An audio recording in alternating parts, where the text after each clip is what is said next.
Përshëndetje nderuar, për krijoj një video dhe për përgjigje një pyetje shumë të rëndësishme. Shkoj vetëm tek pyetja tani për tani. Kjo është ajo, thotë përshëndetje, vjas një pyetje, si ka mundësi një video me kriju përmirësi një biznes me ndonjë Google. Okej, kjo tjetër është në fal, po mundon kësaj tjetër këtu. Thotë përshëndetje, në Binance e kam verifikuar account, po pa dashje e kam fshi chartin në Binance. Chartin në Binance i bie kjo pjesa këtu, kur po hy në BTC, Bitcoin, USDT, pa chart, po ma qëtë se adin qysh me rikëthyje. Okej, unë do bëj pro rikëthimin, do kysh në kret një tjetër browser, po shkoj në Edge për momentin, dhe vetëm për klikoj njërin për këthyre, nuk është problem. Okej, Binance, Binance.com, shkoj në foqen e por,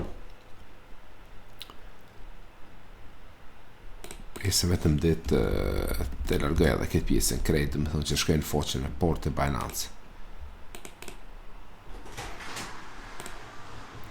Okej, ja bëj edhe kësi mënyrë, nuk është problem, më dërgon drejt të rritë. Kjo është e charts. Tani, që do bëju ne? Do shkoj edhe hiku në X gjitha, kësisoj do më dhuna të bëj, do shkoj të hiku edhe këtë pjesën, edhe kjo thotë se për shembull e kam kësisoj, nuk kam shfaqet as gjë këtu, edhe nëse shkojnë krijohen e djathtë, pra ka shumë opsione këtu, edhe nga njëherë është e pamundshme do më bë. Është fort kollajshme. Shqiptare në krejt platformën në desktop të paktën është kësaj. Shko tek settings të lart, shko poshtë, bëj këtu on, edhe gjatë momentit që ne jemi do i kry, e shohim. Në momentin që njërin prej tyre nuk e pëlqen ti, atëhere mundesh me largu fare. Ja kësisoj. E shefni pro? Janë gjitha tani janë kthye mbrapsht, edhe ke gjitha opcionet me këtu, me kontrat me gjitha që ati dëshiron. Pro mundesh me monitoru si pas dëshirës tuaj, nëse njërin prej tyre nuk ke dëshirë me shfaq fare, atëherë mundesh me largue.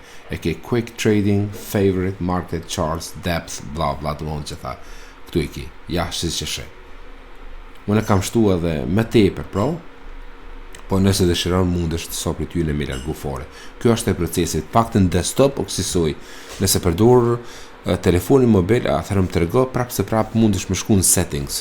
Edhe prej settings i ke këto opcione, sikur iPhone-i do më vetëm switch on and off, edhe i kthen mbrapa komplet ato chart që ke posti. Faleminderit shumë për pyetjen, dëgjojmë video të tjera. Faleminderit shumë.